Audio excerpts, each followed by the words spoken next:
بسم اللہ الرحمن الرحیم۔ السلام علیکم۔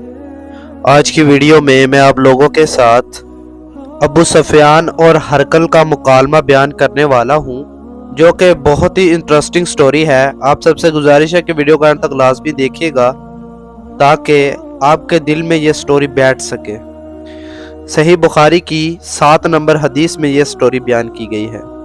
عبداللہ بن عباس سے ابو سفیان بن حرب نے یہ واقعہ بیان کیا کہ ہرقل شاہ روم نے ان کے پاس قریش کے قافلے میں ایک آدمی بلانے کو بھیجا، اور اس وقت یہ لوگ تجارت کے لیے ملک شام گئے ہوئے تھے، اور یہ وہ زمانہ تھا جب رسول اللہ صلی اللہ علیہ وآلہ وسلم نے قریش اور ابو سفیان سے ایک وقتی عہد کیا ہوا تھا۔ جب ابو سفیان اور دوسرے لوگ ہرقل کے پاس ایلیا پہنچے جہاں ہرقل نے دربار طلب کیا تھا، اس کے گرد روم کے بڑے بڑے لوگ، علماء، وزراء، امراء بیٹھے ہوئے تھے۔ ہرقل نے ان کو اور اپنے ترجمان کو بلوایا، پھر ان سے پوچھا، تم میں سے کون شخص مدعی رسالت کا زیادہ قریبی عزیز ہے؟ ابو سفیان کہتے ہیں کہ میں بول اٹھا کہ میں اس کا سب سے زیادہ قریبی رشتہ دار ہوں۔ یہ سن کر ہرقل نے حکم دیا کہ اس کو ابو سفیان کو میرے قریب لا کر بٹھاؤ اور اس کے ساتھیوں کو اس کی پیٹھ کے پیچھے بٹھا دو۔ پھر اپنے ترجمان سے کہا، ان لوگوں سے کہہ دو کہ ابو سفیان سے اس شخص کے یعنی محمد صلی اللہ علیہ وآلہ وسلم کے حالات پوچھتا ہوں۔ اگر یہ مجھ سے کسی بات میں جھوٹ بول دے تو تم اس کا جھوٹ ظاہر کر دینا۔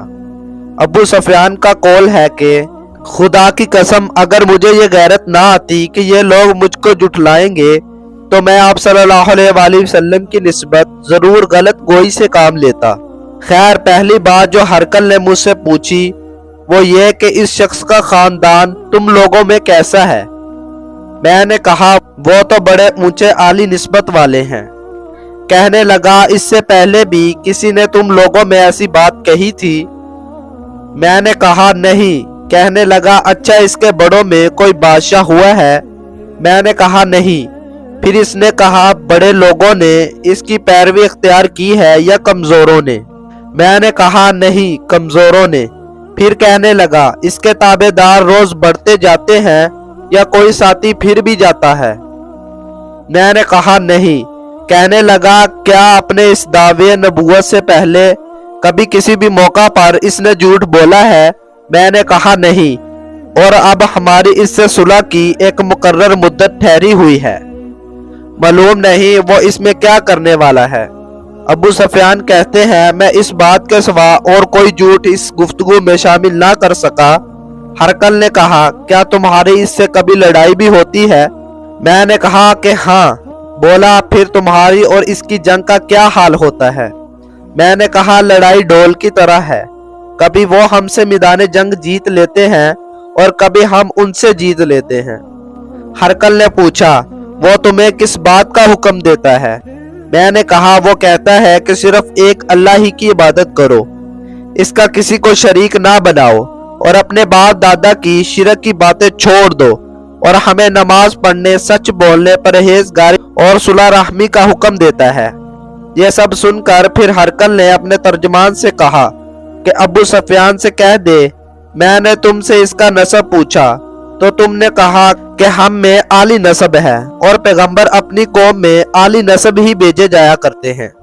میں نے تم سے پوچھا کہ دعوی نبوت، یہ بات تمہارے اندر اس سے پہلے کسی اور نے بھی کہی تھی؟ تو تم نے جواب دیا کہ نہیں۔ تب میں نے اپنے دل میں کہا کہ اگر یہ بات اس سے پہلے کسی نے کہی ہوتی تو میں سمجھتا کہ اس شخص نے بھی اسی بات کی تلقید کی ہے جو پہلے کہی جا چکی ہے۔ میں نے تم سے پوچھا، اس کے بڑوں میں کوئی بادشاہ بھی گزرا ہے؟ تم نے کہا کہ نہیں۔ تو میں نے دل میں کہا کہ ان کے بزرگوں میں سے کوئی بادشاہ ہوا ہوگا تو کہہ دوں گا کہ وہ شخص اس بہانے اپنے آباء و اجداد کی بادشاہت اور ان کا ملک دربار حاصل کرنا چاہتا ہے۔ اور میں نے تم سے پوچھا، اس بات کے کہنے یعنی پیغمبری کا دعویٰ کرنے سے پہلے تم نے کبھی اس کو دروغ گوئی کا الزام لگایا؟ تم نے کہا کہ نہیں۔ تو میں نے سمجھ لیا کہ جو شخص آدمیوں کے ساتھ دروغ گوئی سے بچے وہ اللہ کے بارے میں کیسے جھوٹی بات کہہ سکتا ہے۔ اور میں نے تم سے پوچھا کہ بڑے لوگ اس کے پیرو ہوتے ہیں یا کمزور آدمی؟ تم نے کہا کمزوروں نے اس کی اتباع کی ہے۔ تو دراصل یہی لوگ پیغمبروں کے متبعین ہوتے ہیں۔ اور میں نے تم سے پوچھا کہ اس کے ساتھی بڑھ رہے ہیں یا کم ہو رہے ہیں؟ تم نے کہا کہ وہ بڑھ رہے ہیں۔ اور ایمان کی کیفیت یہی ہوتی ہے حتیٰ کہ وہ کامل ہو جاتا ہے۔ اور میں نے تم سے پوچھا کہ آیا کوئی شخص اس کے دین سے ناخوش ہو کر مرتد بھی ہو جاتا ہے؟ تم نے کہا نہیں۔ تو ایمان کی خاصیت بھی یہی ہے، جن کے دلوں میں اس کی مسرت رچ بس جائے وہ اس سے لوٹا نہیں کرتے۔ اور میں نے تم سے پوچھا آیا کبھی عہد شکن کرتے ہیں؟ تم نے کہا نہیں۔ پیغمبروں کا یہی حال ہوتا ہے، وہ عہد کی خلاف ورزی نہیں کرتے۔ اور میں نے تم سے کہا کہ وہ تم سے کس چیز کے لیے کہتے ہیں؟ تم نے کہا کہ وہ ہمیں حکم دیتے ہیں اللہ کی عبادت کرو، اس کے ساتھ کسی کو شریک نہ ٹھہراؤ، اور تمہیں بتوں کی پرستش سے روکتے ہیں، سچ بولنے اور پرہیزگاری کا حکم دیتے ہیں۔ لہٰذا اگر یہ باتیں جو تم کہہ رہے ہو سچ ہیں تو ان قریب وہ اس جگہ کا مالک ہو جائے گا کہ جہاں میرے یہ دونوں پاؤں ہیں۔ مجھے معلوم تھا کہ وہ پیغمبر آنے والا ہے، مگر مجھے یہ معلوم نہیں تھا کہ وہ تمہارے اندر ہوگا۔ اگر میں جانتا کہ اس تک پہنچ سکوں گا تو اس سے ملنے کے لیے ہر تکلیف گوارا کرتا۔ اگر میں اس کے پاس ہوتا تو اس کے پاؤں دھوتا۔ ہرقل نے رسول اللہ صلی اللہ علیہ وآلہ وسلم وہ خط منگوایا جو آپ نے دہیہ قلبی رضی اللہ عنہ کے ذریعے حاکم بصرہ کے پاس بھیجا تھا، اور اس نے ہرقل کے پاس بھیج دیا تھا۔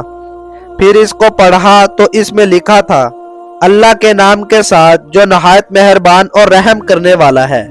اللہ کے بندے اور اس کے پیغمبر محمد صلی اللہ علیہ وآلہ وسلم کی طرف سے یہ خط ہے شاہ روم کے لیے۔ اس شخص پر سلام ہو جو ہدایت کی پیروی کرے۔ اس کے بعد میں آپ کے سامنے دعوت اسلام پیش کرتا ہوں۔ اگر آپ اسلام لے آئیں گے تو دین و دنیا میں سلامتی نصیب ہوگی، اللہ آپ کو دوہرا ثواب دے گا۔ اور اگر آپ میری دعوت سے روگردانی کریں گے تو آپ کی رعایا کا گناہ بھی آپ ہی پر ہوگا۔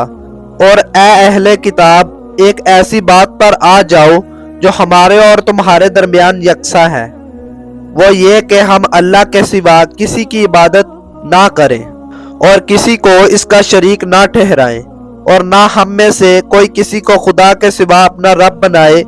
پھر اگر وہ اہل کتاب اس بات سے منہ پھیر لیں تو مسلمانوں، تم ان سے کہہ دو کہ تم مانو یا نہ مانو، ہم تو ایک خدا کے اطاعت گزار ہیں۔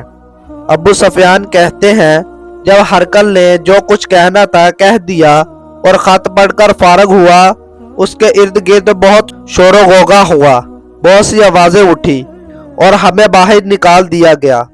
تب میں نے اپنے ساتھیوں سے کہا ابو قبشہ کے بیٹے ان حضرت صلی اللہ علیہ وآلہ وسلم کا معاملہ تو بہت بڑھ گیا، دیکھو تو اس سے بنی اصفر یعنی روم کا بادشاہ بھی ڈرتا ہے۔ مجھے اس وقت سے اس بات کا یقین ہو گیا کہ حضور صلی اللہ علیہ وآلہ وسلم ان قریب غالب ہو کر رہیں گے، حتیٰ کہ اللہ نے مجھے مسلمان کر دیا۔ راوی کا بیان ہے کہ ابن ناطور ایلیہ کا حاکم، ہرقل کا مصاحب اور شام کے نصارہ کا لاٹ پادری بیان کرتا تھا کہ ہرقل جب ایلیہ آیا ایک دن صبح کو پریشان اٹھا تو اس کے درباریوں نے دریافت کیا کہ آج ہم آپ کی حالت بدلی ہوئی پاتے ہیں، کیا وجہ ہے؟ ابن ناطور کا بیان ہے کہ ہرقل نجومی تھا، علم نجوم میں وہ پوری مہارت رکھتا تھا۔ اس نے اپنے ہم نشینوں کو بتایا کہ میں نے آج رات ستاروں پر نظر ڈالی تو دیکھا کہ ختنہ کرنے والوں کا بادشاہ ہمارے ملک پر غالب آ گیا ہے، بھلا اس زمانے میں کون لوگ ختنہ کرتے ہیں؟ انہوں نے کہا کہ یہود کے سوا کوئی ختنہ نہیں کرتا، سو ان کی وجہ سے پریشان نہ ہو۔ سلطنت کے تمام شہروں میں یہ حکم لکھ بھیجیے کہ وہاں جتنے یہودی ہوں سب قتل کر دیا جائے۔ وہ لوگ انہی باتوں میں مشغول تھے کہ ہرقل کے پاس ایک آدمی لایا گیا جسے شاہ غسان نے بھیجا تھا۔ اس نے رسول اللہ صلی اللہ علیہ وآلہ وسلم کے حالات بیان کیے۔ جب ہرقل نے سارے حالات سن لیے تو کہا کہ جا کر دیکھو وہ ختنہ کیے ہوئے ہیں یا نہیں۔ انہوں نے اسے دیکھا تو بتلایا کہ وہ ختنہ کیا ہوا ہے۔